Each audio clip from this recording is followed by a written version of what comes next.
I'm tired, I'm always tired. I know I come across as high energy. I'm always tired, and I'm married to a woman who never sleeps. I don't know if anyone's with a non-sleeper, but if you attempt to get rest with a non-sleeper, you appear selfish. Every night my wife's like, oh, you're going to bed? It's 3 a.m. Oh, I thought you loved me. I do. Is there something you need to tell me? I'm tired! I'm always tired. People think I'm hungover. They're like, you trying one on last night? No, there's just my body trying to stay alive. I've become one of those guys when I'm sitting in a chair and I go to get out of the chair, people around me are like, I don't think he's gonna be able to do it. It's 50-50. I have to make a plan. Throw your head forward, wish for the best. It affects what I wear. I see people in lace-up boots and I'm like, never! How much free time do you have? What do you have, your own butler? Eventually my wife was like, we should find out why you're so tired. And I'm like, I think it's you. So she had me call our doctor, who's really our pediatrician. And she's a great doctor. She gave me this at-home sleep study, so I slept one night with a mask on, and I dropped it off at her office, and she called a couple weeks later, and she's like, Jim, we should talk through these results. I'm like, sure. She goes, well, first of all, you have to understand, millions of people suffer from sleep apnea, but you're just a lazy sack. What a relief. There's nothing wrong with me. My body's just a lemon. My fantasy is that when I die, after I die, they'll discover that I had Lyme disease the entire time. Like the medical community will gather around and be like, he's the most productive Lyme diseaser ever. Everyone loves a quality Lyme disease joke. I think it's interesting how things that shouldn't be funny end up being funny. Like, my wife has a slight swallowing disorder. Doesn't sound like it'll be funny. And judging from some of your facial, don't go there, Jim. It's just a slight swallowing disorder, and she has it because she had a brain tumor. You guys are red flag number 2. It's just a slight, just when she's bread or pizza, it sounds like she's choking, but she's not. That's just how she gets it down. It's not a big deal. It's something we've gotten used to. I try not to draw attention to it. I mean, I am bringing it up in my show. It's not a big deal until we go out to eat, and then I look like the worst human on earth. Because my wife's like, and I'm like, this is good soup, huh? The waiter's like, is she all right? She's fine, she had a brain tumor. Probably looks like I'm trying to kill her. I'm like, you got any other stuff she could choke on? I just bought her some of that life insurance stuff. It is great to be here. I look good. I don't know if you know, I'm normally a fat guy. But since I've lost all this weight, now I'm just arrogant. And by the way, thin people, that's how we view you. As arrogant bastards. I have lost weight. Since I've lost weight, I find I get 2 types of reactions. One group, these people, they won't even say anything to me. They'll just go up to my wife and ask, is Jim okay? Which sounds like concern, but I just hear judgment. Because to them, it's more likely that I'm sick than I would ever have any self-discipline. Well, obviously Jim's not exercising and eating healthy. He must have cancer. That's one group. The other group, these people will come up to me and accuse me of being on an appetite suppressant. They're like, you're on Ozempic, admit it, you're on Ozempic. And I'm not, all right? I'm on a different one. I'm on Mangiaro, which is better, right? Because it sounds like an Italian restaurant. Welcome to Mangiaro. When you're here, you're not eating anything because you're a fat ass. Yeah. Now, I understand some people are against the appetite suppressants. You know, that's cheating, it's cheating. I'm not playing Major League Baseball. I'm just a fat guy trying to not die. But it's not fair. Yeah, neither is balding and being born with no pigmentation. But I've learned to deal with it. This is an exciting time for me. I'm thin, I'm in my 30s. It is crazy. Most of my adult life, I heard this constant internal monologue. Jim, you gotta stop eating. Jim, you gotta control your impulses. And now I know all I needed was a weekly shot that killed all the passion inside of me. I've learned so much. I now understand thin people, you don't forget to eat, you're dead inside. Life is about compromise. Sure, I may never feel true joy again, but I can finally fit in my clothes that went out of style 30 years ago, so it's not a bad deal. It's crazy. These appetite suppressants are a game changer. Here's what's gonna happen. All us fat people are gonna become thin, then we're gonna mix in with you thin bastards, and when you're not looking, we're gonna eat you.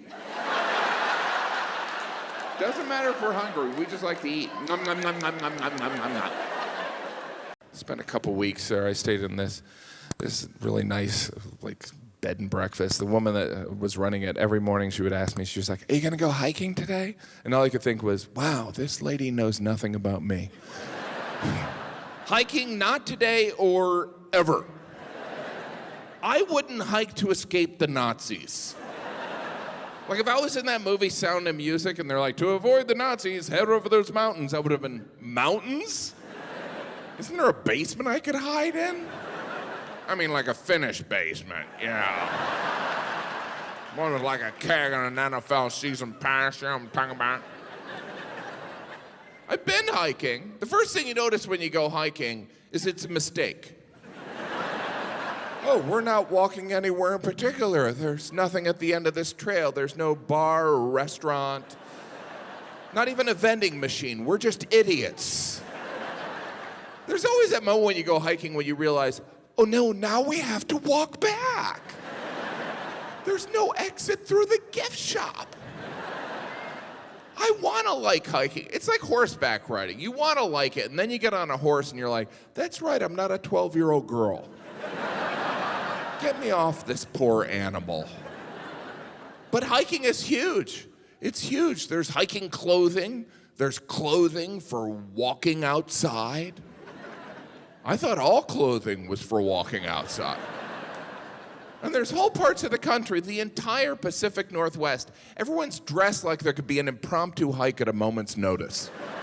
Well, I'm going for coffee, but you never know what a hike might break out. So I'll put on some sturdy shoes and a breathable fleece. That joke was brought to you by Patagonia.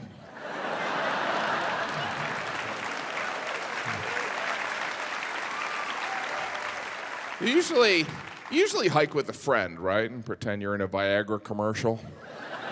How is your erectile dysfunction? There's always that solo hiker that looks like they just got rid of a body. Was that guy with someone?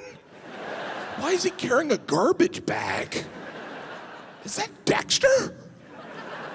Why'd you ask me to walk in the woods? But it's not just walking. Hiking involves an unnecessary amount of climbing. You want to climb up here? No, I don't want to climb up there. I'm an adult. I have a driver's license. I don't like climbing. I don't like climbing into an SUV. You know, that final step up, I'm always like, is this worth it? Why can't you have a normal car? What, are we going on a safari? I better see a damn elephant if I'm climbing into your gas guzzler. But once you get in an SUV, you're always like, oh yeah. Let's invade Iraq. Out of my way. Because everyone turns into a jerk in an SUV, like, I don't need a blinker. Remember 15 years ago when they were like, stop buying SUVs, everyone. They're wasteful and bad for the environment. And we were like, okay, I'd like to buy an SUV. No, I have a reason. I don't care. I don't own an SUV. I don't even own a car because I'm a good person. No, I live in New York City and I have 5 kids, so I just have them carry me around. I know nothing about cars. I come from a car family. My dad loved cars. My brothers love cars. They talk about cars. They go to car shows. My brothers pay to look at cars they will never drive. And I thought strip clubs were weird. Most of the accessories are wasted on me. I've never used cruise control. The heated seats, I always feel like I just wet myself. Oh, this is nice. Can we swing by the emergency room? I think this is also a symptom of a stroke. When I go home to Indiana, I always rent a car. My brother Mitch is always like, what kind of car you rent? I'm like, it's blue. Is that 4 or 6 cylinders? Blue. I do know that the most manly form of transportation is a pickup truck, because my brother Mike has a pickup truck, and he's a real man. And at this point, pickup truck commercials give me anxiety. They're like, you can tow 1 ton, you can tow 2 tons, you can tow an aircraft carrier. Why? Why would you need that? I only see it going to Cracker Barrel.